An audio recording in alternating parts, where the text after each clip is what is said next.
আমি তোমাকে বলছি আমার শাড়ি লাগবে, শাড়ি নিয়ে আসছি আমার জন্য, পুরো ওয়ার্ড্রপ ভর্তি আমার শাড়ি। বাবার জন্য কিনলাম, মার জন্য কিনলাম, আমার কি ইচ্ছা করে না যে আমার বউর জন্য কিনি। তোমাকে আমি বলছি আমার শাড়ি লাগবে। তোমার মতো গাধা মানুষ আমি আমার লাইফে আর একটাও দেখি নাই। এখন পর্যন্ত তুমি সেই লোন শোধ করতে পারো নাই, আমার জন্য শাড়ি নিয়ে আসছো, মার জন্য শাড়ি নিয়ে আসছো। আস্তে কথা বলো না। শফিক, আমি কি কখনো তোমার কাছে কিছু চাইছি? তোমার কাছে কি একটা বার মনে হয়নি যে তোমার বাবা অসুস্থ, তাকে তোমার চেন্নাই পাঠাইতে হবে, তোমার লোন শোধ করতে হবে? তোমার কাছে কি তোমার শাড়ি কিনা, বাবার জন্য জিনিসপত্র কিনা, ঘড়ি কিনা, এগুলো কি খুবই ইম্পর্টেন্ট ছিল?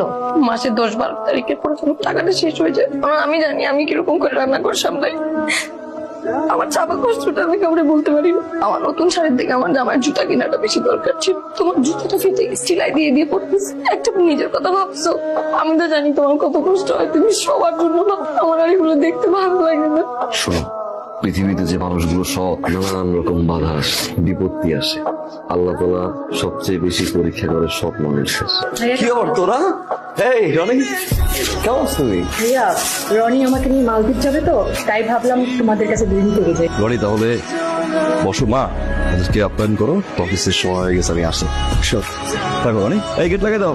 দীপা, তুমি রুমে যাও, আমি রান্না বাড়া করছি। ভাবি, রুমটা কি পরিষ্কার করা আছে? হ্যাঁ মা, একদম পরিষ্কার করা আছে। আরেকবার যদি একটু পরিষ্কার করে দিতে। ওর আবার ডাস্ট অ্যালার্জি তো। সমস্যা নেই, আমি আরেকবার রুম পরিষ্কার করে দিচ্ছি।